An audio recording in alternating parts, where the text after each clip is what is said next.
Welcome to the Science of Parenting podcast, where we connect you with research-based information that fits your family. I'm Lori Cordles, parent of 3 in 2 different life stages. 2 are launched and 1 is still in high school, and I'm a parenting educator. And I'm Mackenzie Johnson, parent of 2 littles with their own quirks, and I'm a parenting educator. Today, we'll talk about the realities of raising a family and how research can help guide our parenting decisions. Hey everybody, we're back again here at the Science of Parenting, ready to chat with you guys. Still season 8. Still here. Talking about this great guidance and discipline debate. I love that it's like rhymes and alliteration. Great debate, great guidance debate. Okay, I like it. Oh, gotcha. And this season, we are taking a look at this topic from multiple perspectives, recognizing that it takes more than one way to raise great kids. And we want to fill your parenting toolbox with a lot of really great options and opportunities when it comes to guidance and discipline. And so our research this season is coming from that handbook of parenting, remember? Mhm. Edited by Mark Bornstein. And the volume we're looking at is The Practice of Parenting, specifically the chapter on discipline, which was written by Dr. Jennifer Lansford. We sure are. Yeah, all season using that chapter, referring to it, and a couple other chapters here and there, but mostly that discipline chapter. And last week we looked at emotions and how they influence our parenting decisions. We broke down the 3 parts of the emotional process and things that influence how strongly we react. And, we also looked at kind of just some different strategies for aligning our goals and aligning with our kids, at least. And then, and before we were talking through, before when we were talking through this episode, we were thinking that it would be a good chance to remind everybody that sometimes discipline can feel like a heavy topic. Like, oh, that's serious. Are you really going to talk about that? And it's like, okay, hold on. But this can be a really positive thing. Like, we have an opportunity to shape somebody's values and behavior. Yes. I mean, we get to do that with our kids, and that's cool. Yes. This is how could we not talk about it? We got to talk about it. We do. It's a good thing. We need to reframe that conversation. Exactly. And especially for today's topic, super relevant because we're really going to look today at that broader relationship. When we look at how important our attempts are to shape our children's behavior, that big picture, and growing them up into kind, wonderful human beings that contribute to the society, right? Growing them up. I love that. Growing them up. We are. Yes. All right. Well, I mean, I'm gonna reference a little bit of theory. Okay. But we're not gonna go in depth on one. I'll save that for later. I know you are so glad we get to do it twice. But many classic parenting theories, kind of our first research tidbit here, is that they typically describe practices and styles along what they call 2 dimensions. So 2 components, 2 pieces of this puzzle. One of them is the dimension of discipline, like the actual behavior that we do to try to guide our children's behavior. But the second one is the overall emotional climate. So the relationship that we have with our kids. So there's discipline, the actual behaviors, and then there's the actual climate of our relationship. And that they're 2 parts of this puzzle of what impacts discipline, what impacts how receptive our kids are, what impacts all of these parts. We can't gloss over, can't talk about discipline and then gloss over the relationship. No. It's a huge component. It's one of the 2. 50%. 50%. It is. And if you look at these 2 pieces, and you can find these 2 pieces literally in almost every parenting strategy, framework, theory. And sometimes you'll hear them as strictness versus permissiveness, or control versus autonomy, or even, things like attachment versus involvement, detachment versus involvement. There's just a lot of ways, but ultimately it typically comes down to these 2 things: the behavior and the climate. And that climate is also that connection. So that connection between the adult and the child. And we know that connection comes with emotion, like we talked about last week, right? So that connection. And what do we think of when we describe our relationship with our children? What does that feel like, sound like? What word pictures come to mind as we think about that piece, that second piece of the puzzle? Yes. Okay, so that's my question actually, now that I'm saying it out loud. That's a question. Okay. I have a question for you, Mackenzie, and I would like to hear your question again. what words come to mind when you think about that connection, relationship, attachment? Oh, What okay, would you words. hope your well, like, Yeah. what do you hope your relationship sounds like to someone else? Is that Yeah, yeah. that's fair. That's Yeah. fair. Okay, well, like the first word that comes to mind is like I hope my parent-child relationship with my kids is like I hope it's loving and like Mhm. warm. Um, I hope it's personal or like Mm. individualized, Mhm. intimate. Yep. That's all one idea. Yes. I couldn't choose Okay. one word. You don't have to there's no rules Yeah. here. Okay, good. As many Yeah. words as I want, huh? No Be careful. rules. Okay, and then the other one that comes to mind is okay, two more actually. One is like authentic. Like I I like that want my word. relationship with my kids to be about who I am and who they are, and that we don't need to be anybody else but who we are with each Yeah. other. And then the other one is I want to be reliable. Like I want to be like Ooh. an active and attentive, like a parent that my kids feel like they count on. Ooh, I And love that like that. they know they can come to me with this because I consistently, Mhm. like reliably show up and am available. Oh, I love Okay, those. so Yeah. lovable, authentic, intimate, reliable. That's what I got. That's what I So got. so when you said lovable, the first picture that came into my mind was lovable for real Grover. Like a Grover. I love Grover. That's yeah, that's what I want my relationships with my kids to Oh, be like. Yeah. yeah.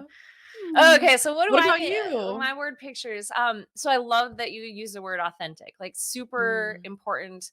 I think that especially for myself personally, there were a lot mm, of years that authenticity wasn't a thing. Like I was trying to mm. hide the authentic person I wanted to be. And so now with my children, I'm really striving to help them find their authenticity and be authentic people and Yes. be happy and proud and you know, super into that person that they are because they are amazing. Um Yes. and I think that also plays into the word unconditional. Like I want them Mm, to know that our relationship is unconditional. I'm going to mess up, yes. I have messed up. They're going to mess up, Yes. they have messed up. And ultimately, we love each other unconditionally. Yeah. Yeah, big words, right? And when we were No, I talking, love you that. said the word silly, and I love that you said that word. So I want us to just say, it doesn't have to be a big word. It can be a little word like, I want our relationship to be silly. I want it to be Yeah. fun. I want it to, I want them to smile when they think of it. Yes, yes, and, like, caring, Yeah. like, that's not a Warm. Yeah. complex yeah, just, No. like, simple things, Simple but, things. yeah, in that but it looks different for each of us, It does. right? Yes. Like, this idea we both happen to think authenticity is important, but there's, like, other things that we might not worry about so much, or that Right? somebody else would be like, "I can't believe you didn't say blank." Exactly. Um, yeah, and Yeah. so, that's a good question, though. So what do we want that relationship to look like? Hmm. And so here's one of the reasons why it is important to have a positive relationship. Looking at a study from 1994 by Grusick and Goodnow Okay. tells us that the overall climate of the parent-child relationship affects how receptive kids are to us as parents, to our attempts to shape their behavior. Okay. Our So, relationship affects okay. how receptive they are to our attempts at guidance and discipline. That makes sense. So when our kids feel loved and safe and know we like them, right? Yeah. And then our attempts to discipline or shape or mold or guide, right, Mhm. are more effective and Yes. maybe even easier. Yep. Ooh, I yeah, like I like that. I easy. love effective and Okay. easy. I Okay. want those. Yeah. Yeah. And so that relationship is it's shaping it's the context, literal. It's the Hmm. context in which these attempts to be like, "Hey, we need to be kind. Hey, we need to be responsible. Hey," Hmm. that is the context in which all of that happens. Is in that relationship. Hmm. Absolutely. Mhm. And I think I don't know, it makes me think back like, okay, we were talking about behavior and emotion Hmm. and the last, research tidbit about like emotional connection as a part of this. We tend to think about discipline as behavior. Like it's the things I did or it's the things that they did. Yes. um but yeah, so there's that emotional connection and there was that study. I think we cited it in the episode where we talked about authoritative parenting, like back in season 1, Okay. but I don't remember for sure, but I feel like I've talked about it before on here, that our relationship with our kids and whether it feels authoritative, which balances warmth and Mhm. expectations, Yes. or authoritarian, which is more about control, Correct. which of those it falls into is actually defined by the moments of conflict. Mhm. And that's also what this makes me think about is like Right. that How relationship and how our kids feel about it Mhm. is defined, unfortunately. Like we can have a lot of other great positive times, but if they don't feel like we have a warm relationship with them when we need to address their misbehavior, Mhm. that shapes their opinion about the whole relationship. That is Uh, hard. ouch. Yeah. Ouch. Take it back. Ouch. It But it also is makes hard. Like when I'm at my worst is when it's that's gonna matter. Okay, mhm. cool. Yeah. Thank you. It also that kind of makes me think about, love and limits. We have a Mm, curriculum that we talk about at Iowa State University Extension Outreach, and that is our strengthening families for youth 10 to 14, and they talk about mhm. love and limits, right? Yes. When we provide limits, it shows our children more love. And so Yes. providing limits tells them, gosh, I really love you. That's why I'm asking you to stay within this boundary. Yes. Yeah, that Yes. feels And I'm better. yeah. That Well, feels it is. better. It is better. Well, and also like my value of like I want my kids to feel like I'm reliable. Mhm. That's also like that they can count on me to help keep them safe, to help Mhm. help them keep growing and make progress in things, Mhm. to help them. And a part of that is like boundaries and expectations. We Yes. can show them love We through can show them those loves. limits that we Yes. set. Yes. Mm. Yeah. All right. So, well, that kind of leads us into, how can we make our guidance and discipline more effective, and what does that look Yeah. like? And Yeah, so, what defines w- effective? what defines effective? All right. Okay. So, effective for you is different for me. True. Right. Mhm. And most of us would say that when it comes to what defines effective, we'll kind of think about, okay, mm, did our kids cooperate, right? Or did they Mhm. comply with our wishes? Did they meet our expectations? Mhm. Okay, then my guidance and discipline was effective, right? But we're going to actually talk about two different things here. We're going to talk about situational compliance or situational effectiveness Mhm. and committed compliance or committed Yes. effectiveness, right? So, two things, situational and committed. So, do you want to kind of define those for us? Yes. So Okay. in a previous bonus episode, we talked about how certain discipline methods weren't effective, right? They were Mhm. ineffective and they were Ineffective. harmful. So understanding what effective is, effective might be compliance, but there's two different kinds. Yes. And so the first one is situational, or basically like in this moment, basically the child might do what we want Mhm. because we're going to make them right now. Mhm. But like when you look away, I'm going to do what I want. It's how my dog is about getting food off the table. Right. Super My dog situational.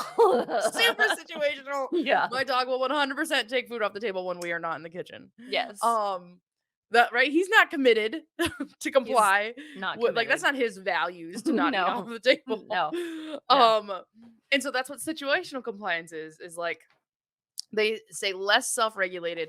The child might be cooperated and comply, but lacks a sincere commitment. So, and then in order to get that behavior to become like a habit or to become long term, it requires parents to intervene again. Mhm. And so when we talk about some forms of harsh punishment, that they might be quote unquote effective for situational compliance, like I got you to do what I wanted exactly right now, Mhm. but if I want you to do what I want again every time, I'm going to have to intervene every Yes. time. Versus what we want to work towards is that committed compliance. Basically, it's when our kids like internalize, like, yes, I think it's important. This is a value I have. Yes. And they can start to kind of self regulate, like, you know what? I'm going to choose not to hit because I believe I shouldn't, Yes. not because I'm going to get in trouble if I do it. Yes. And so, I'm going to behave in a way that aligns with my mom and dad's rules because I believe in them too. I do believe in them too. Right. And I so we want them want to to, believe in them too. right. Please believe in them. Please believe in them too. But that's more committed compliance. So when we say that certain forms of harsh punishment are ineffective, we're talking about ineffective and getting committed compliance. Mhm. That if our kids don't know what the desired behavior is or the reason that we have a certain expectation, the chance of them having committed compliance or wanting to do that, I won't eat my dog wouldn't eat food off the kitchen table if he had committed compliance when I'm not in there, but he Yes. doesn't. Yes. Yes. Mhm.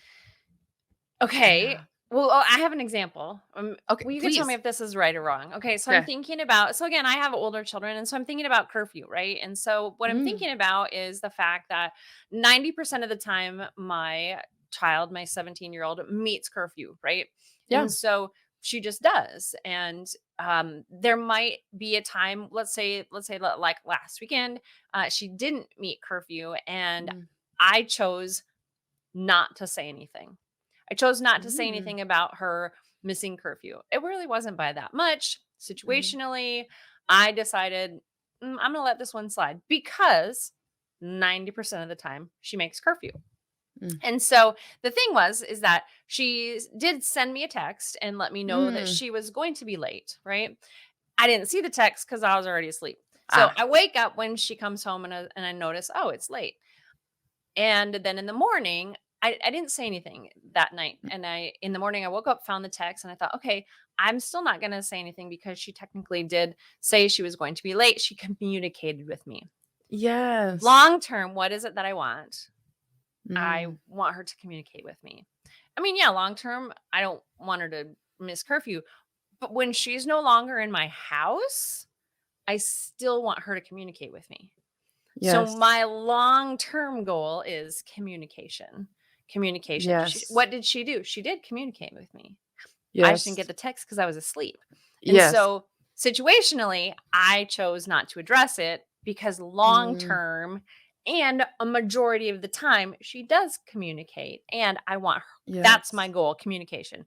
Not that she's going to be Yes. home on time every time cuz in a few years I won't have a clue, right? Mhm.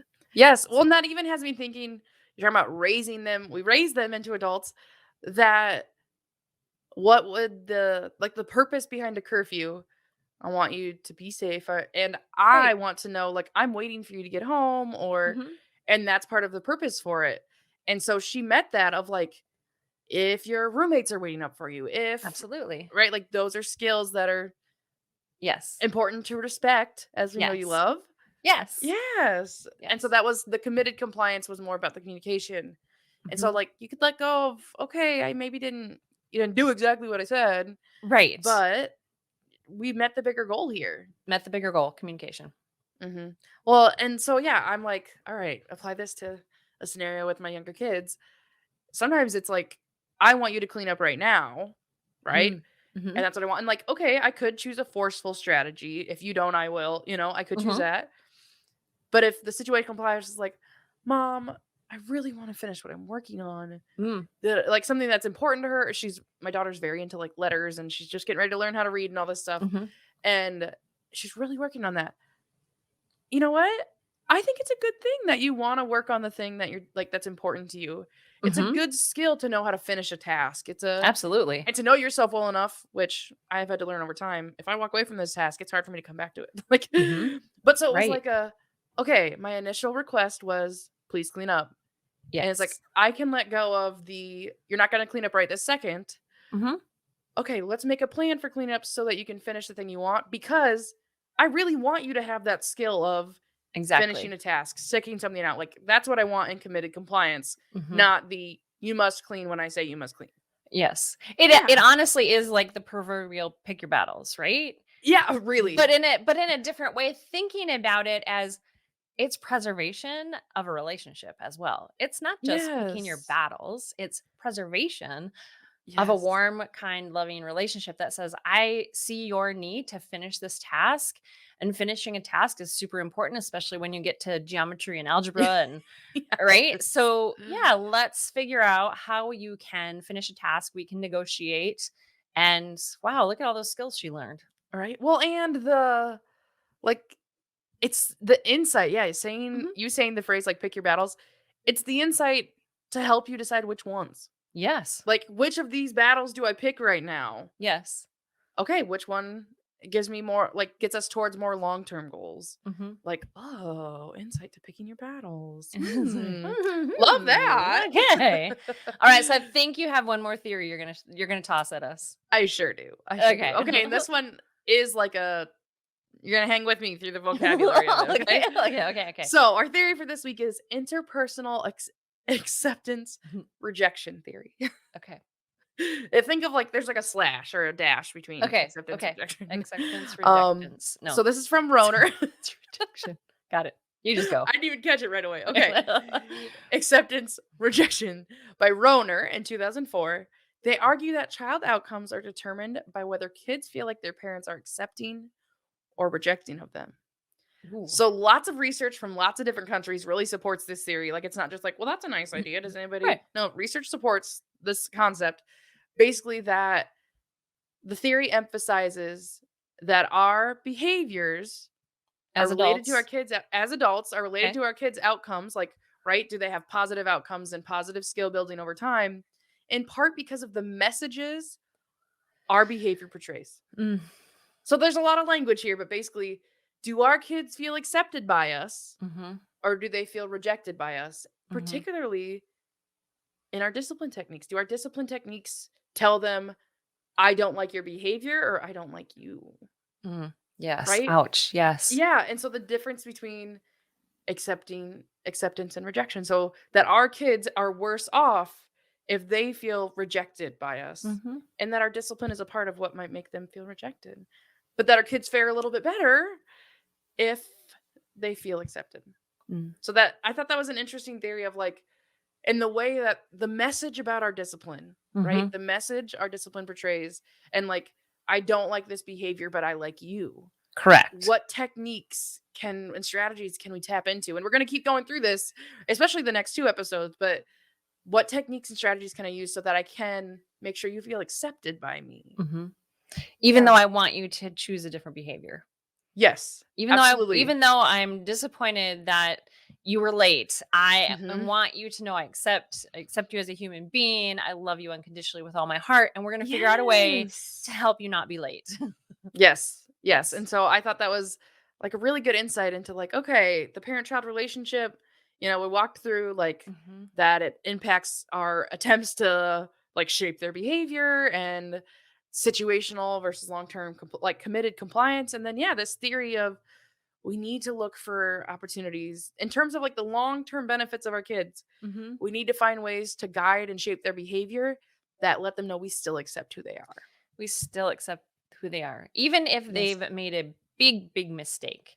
Yes. And along with that, helping them know that I'm going to make mistakes too, and I hope that you accept me. And this is how I'm going to show you. We're gonna make mistakes together. We're going to show acceptance Mhm. together, and And we're gonna be authentic. we're going to be authentic, unconditionally Yes. authentic. Yes. Yes. Okay, well, I think Yes. that's a great strategy for us to talk about then this week. We've been giving um not homework. We've been giving assignments, not homework, right? Activities, Activities, suggested activities, not homework. things to Things to try. try, right? So our suggested strategy thing to try this week is to find opportunities to engage with our children in loving and positive ways, really to keep sharing that we accept them and find ways to connect with them.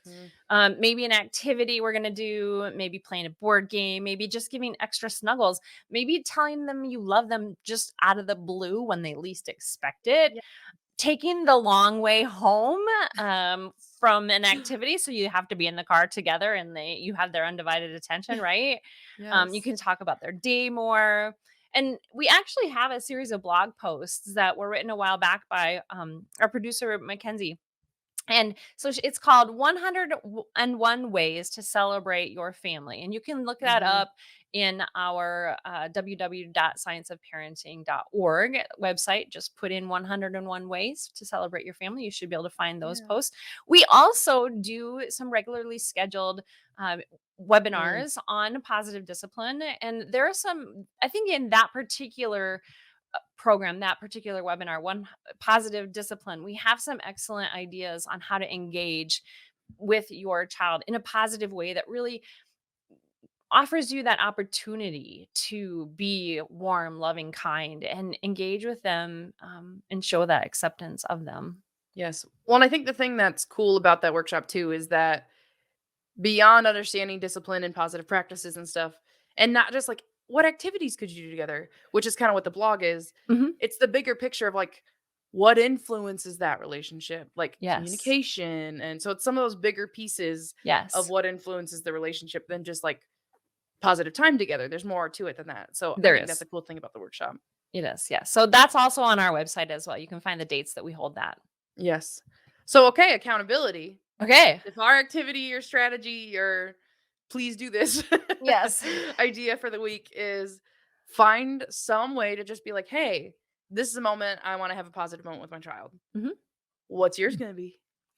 What's it Okay. gonna be? What's it gonna be? So I think that having an emerging adult that still lives with you can sometimes be challenging, and I Mm, suspect that there's possibly moments over the last several months that maybe my emerging adult that still lives with me, still maybe at times she feels that maybe I'm not accepting of her hmm, still being at home working three different okay. part-time Yes. jobs and managing and I want to spend some time with her and show her that I do accept her, that I accept and Yes. value what she's doing on her own and how far she's come, and that I hope she is super proud of herself. And that's kind of the Yeah. message I want to convey is she should be super proud of her. Or I'm super proud of her, but I want her to be proud of her. Yes. Oh, I love that. Okay, how about you? Accountability. Accountability. Okay. Accountability. Okay. Okay, so I complain a lot about my kids being loud when I'm loud myself. But what comes to mind immediately is like, okay, maybe that's a trait. I don't want them to feel like it's a bad thing. Yes. Like I want them to know that I accept it and that like being loud's not a bad thing. Like Mhm. there are very appropriate times when it's so beneficial to have a natural volume. I always say Yes. natural teacher voice.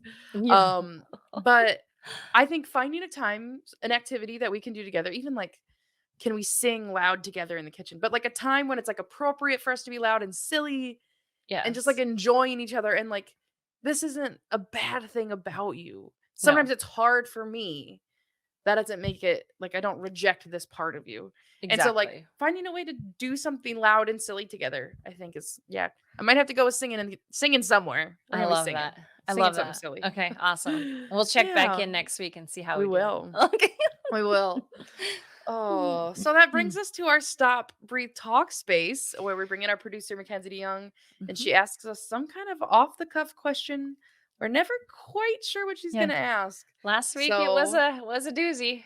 it was a doozy last Yeah, week. she caught us. Yes. All right, yeah. So my question is we're talking all about like that positive parent-child relationship. And what if a parent looks at their relationship with their child and they see like more of a negative relationship? Maybe Mm, it's Mm, just kind of been historically a more negative relationship, or they see it as a negative relationship and maybe something they want to work on. How might you, I guess, what would be like the first step you'd see in like changing that narrative, starting over, flipping the switch yes. and getting into a positive relationship. I love that question. do you wanna go or do you want me to? I want you to because you have to Okay. give an idea. Well, I wish I was as quick as Mackenzie is sometimes, quickly figuring out which episode we did, Oh, right? yeah. Right? But I know that one of the episodes that really impacted me was the episode that we did on how to repair our relationships, right? How do we go back and say, "Wow, I really messed that up as the adult." Mhm. And I think that there was a point in my parenting where I realized that that was super important and that I needed to acknowledge and be okay with telling my girls, Mm, yeah, blew that one. How about we try that again? Um, yes. and that, I mean, I think I really cling to that opportunity. Like, I see that as an opportunity that Yes. I don't have to set my sights on being a perfect parent, that I can do my best that day with the skills I have that day, pull out the tools I can, and then go to them and say, Man, I really actually have to ask you for some forgiveness Mm. because that did not go the way I wanted it to. And so I feel like I feel like there have been points in my life and my parenting where things were negative, more negative than I wanted, Yeah. more harsh than I wanted them to be. And being okay with saying I messed up was Mhm. one of the best tools I ever put in my toolbox. I messed up. Put in my Yes. toolbox. Yes. And sometimes, oftentimes when we talk about repair, like in Mhm. the context of like our podcast, we've been talking about it in terms of like you said something wrong, you did something wrong, but this would be like a long term. So it might not be, Yes. automatically fixed from Mhm. that apology, Mhm. but Right. it is would be a starting point. Yes. And I think, yeah, you're right. We're usually talking about like a short-term repair when we're talking Yes. about it. And actually, I might get a little teary.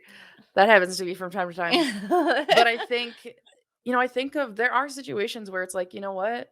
I was going through a really tough time. I think of parents who are or have recovered from addiction, Mhm. who are like in recovery. I Yes. think of parents who were like going through a divorce and Mhm. Yeah. parents, like there's all kinds of different time like different stressful situations that were like elongated. Like it wasn't like that day I was grouchy. It was like Exactly. I was absent. I was, Mhm. and I think as we look at there's situations like that and I think the thing that would be, oh, not gonna cry. I might. Yeah. Might be really powerful as a parent and, as an adult child, but Mhm. when your child is old enough to be able to say, like, to be specific and kind of breaking it down and like, these were Mhm. your needs, like, and acknowledging that part of it Mhm. of, you know what, you probably did need more help with this. You needed more support through, you needed somebody to guide you. And I'm sorry I didn't. Right. Mhm. And so I think Yes. breaking that down a little bit more specifically, and I mean, going back, you can even use the dimensions of like warmth versus expectations. Mhm. Like what are the needs they had that maybe I wasn't meeting?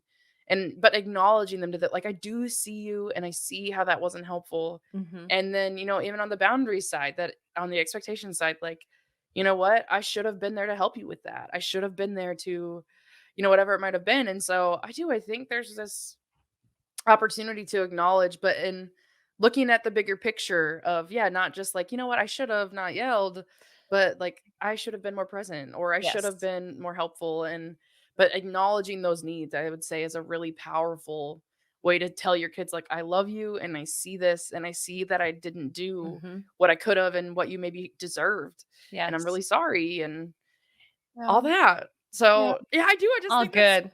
yeah, I think it's powerful, and we know every parenting situation looks so different, Yeah. Mhm. and I think of, like, some people I know who, yeah, as they're separating in their relationship and co-parenting, like, "Okay, my child is not a pawn in this." Mhm. Like, but the urge, like, I know that, and the Yes. urge to, like, still do that, and so it's just like everybody's situation is so different, and we're gonna have times where we feel like super parents and times where we don't. And Mhm. if it does feel like the whole, like there's been chunks of a relationship that have not been positive, we can repair it. But yeah, looking at the bigger picture of it. Love it. Yeah. Love it. I did not cry. Close call. It's all right. And it would have been fine if you did. Yes, it would Yeah, Yes. I do wanna just say thanks to Barb for bailing me out on that question. It was a hard question, but, um, you have. didn't you all didn't know that, but I was scrambling in the background. Like I appreciate Mm. the kind of the insight in the background, and it's sometimes I feel like, we do talk more in depth, but sometimes we talk pretty shallow, and that is something that Yes. Yeah. is very real to a lot of parents is that underlying stuff, so Mhm. Yeah. Well, and even yeah, that sometimes it can feel shallow because it maybe isn't experiences that like the three of us, the four of us on our team, the two of us Mhm. are like so familiar with, and yeah, we don't want to skip that part of the conversation and that experience of other parents. So I'm really glad to have the four of us to yeah. Yes. work together to try to bring those things to light. But yeah, also as a listener or viewer, you can bring those things to light for us too. Give us reminders, Absolutely. give us ways we can be more Mhm. inclusive in our conversations around parenting. Yeah, Absolutely. yeah. Mhm. Well, thanks, Kens. Yeah, Yeah, I that's a will big one. Yeah, big. Sorry. 2 weeks Oh, in no, a that's a big row. one. Oof. Yeah. 2 weeks in a row, they're big ones. They Oh, are. well, thank you, Kens. Yeah, we looked at this episode on the parent-child relationship, right? That Mhm. it's defined by both our behaviors and the connection, the overall relationship with our kids, and that connection is going to impact whether it's easier or more effective when we go to try Yes. to do discipline and shaping behavior. And so Mhm. we also think about the compliance when we are picking those battles. Do we want to pick the situational compliance, right? I'll make you listen right now, or I hope that over time this becomes a behavior that's important to you Mhm. too in that Yes. committed compliance. So we're going to think about that. And also, we're going to do our out of class activity, Yes. our out of podcast episode There we go. activity of finding a way to kind of celebrate that relationship with our kids and let them know that we love them. We are. And so what's next? Well, next week, what we're going to do is we're going to gauge by their age. All Hmm. right. We're going to break down the discipline techniques by what age the child is. So we've done that a couple times. We broke down temperament by age. We just broke down child development by age. And now this Sure time we're did. going to break down guidance and discipline by age. So thanks for joining us on the Science of Parenting podcast today. And remember, if you're a regular listener, don't forget that you can actually watch our episodes on video, right? And Yes. sometimes our producer tosses in some cool visuals. And so, just fast forward to find the visuals otherwise, if you Yes. listen, right? But don't forget, you can watch us on video as well. Hmm. So thanks for joining us, and we hope that you come along with us to tackle the ups and downs, the ins and outs, and the research and reality all around the science of parenting. The Science of Parenting is hosted by Lori Kothals and Mackenzie Johnson, produced by Mackenzie DeYoung, with research and writing by Barbara Dunn Swanson. Send in questions and comments to parenting@iastate.edu and connect with us on Facebook and Twitter. This institution is an equal opportunity provider. For the full non-discrimination statement or accommodation inquiries, go to www.extension.iastate.edu/diversity/ext.